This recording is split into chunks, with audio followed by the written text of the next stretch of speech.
You were talking about ಪೆರಿಯಾರರು ಮತ್ತು ಕಾಂಚೀರಾಮ್, ಇವರ ಸಿದ್ಧಾಂತ ಹೇಳಿ.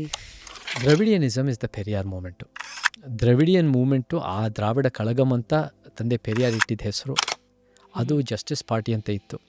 ತಮಿಳುನಾಡಿನಲ್ಲಿ ಭಾಳ ಗಟ್ಟಿಯಾಗಿ ಅವರು ಒಂದು ದ್ರಾವಿಡ ಪರಿಕಲ್ಪನೆ ಅಂತ ನಾವು ಹೆಂಗೆ ವ್ಯಾಖ್ಯಾನಿಸ, it's a language family, but ಅದ್ರ ಜೊತೆ ಜಾತಿ ವಿನಾಶ, ಪುರುಷ ಪ್ರಧಾನ ವ್ಯವಸ್ಥೆ ವಿರುದ್ಧ, ನಮಗೆ ಒಂದು ಭಾಷೆಯ ವಿಚಾರ, ನಮಗೆ ಆರ್ಥಿಕ ಸಮಾನತೆ, over all it's a way of building ನನ್ನ ಪ್ರಕಾರ ಈಕ್ವಲ್ ಸೊಸೈಟಿ ಅಂತ ನಾನು ಹೇಳಿದೆ. ಅಂಬೇಡ್ಕರು ಪೆರಿಯಾರು ಸಮಕಾಲೀನ, ಇಬ್ಬರು ಒಳ್ಳೆ ಸ್ನೇಹಿತರಾಗಿದ್ದರು. 5 ಸರಿ ಭೇಟಿ ಮಾಡ್ತಾರೆ, 3 ಊರುಗಳಲ್ಲಿ ಭೇಟಿ ಮಾಡ್ತಾರೆ. ಇಬ್ಬರೂ ಕೂಡ ಬಾಬಾ ಸಾಹೇಬ್ ಅಂದ್ರೂ ತಂದೆನೇ, ತಂದೆ ಪೆರಿಯಾರ್ ಅಂದ್ರೂ ತಂದೆನೇ. They are kind of our resistance role models ಅವರಿಬ್ಬರು. ಆಮೇಲೆ ಬೋತ್ ಐಡಿಯಾಲಜಿಕಲಿ ಸೈಮನ್ ಕಮಿಷನ್ ಅಂತ ಬರುತ್ತೆ 1927-28.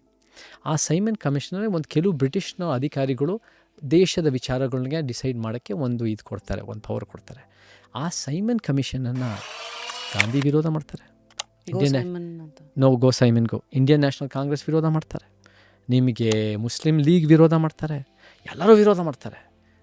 ಅದನ್ನು ಏನೋ ಒಂದು ಒಳ್ಳೇದು ಮಾಡ್ತಾರೆ ಅಂದರೆ ಒಳ್ಳೇದಾಗಲಿ, ನಿಮ್ಮನ್ನು ಯಾರು ನಂಬಲ್ಲ, ಅವರು ಅದು ಒಳ್ಳೇದು ಮಾಡಲಿ ಅಂತ ಸಪೋರ್ಟ್ ಮಾಡೋರೆ ಅಂಬೇಡ್ಕರ್ ಮತ್ತು ಪೆರಿಯಾರ್. ಫುಲ್ ವಿಡಿಯೋನ ನೋಡಿ ಆನ್ ರ್ಯಾಪಿಡ್ ರಾಶ್ಮೀಸ್ ಯೂಟ್ಯೂಬ್ ಚಾನಲ್.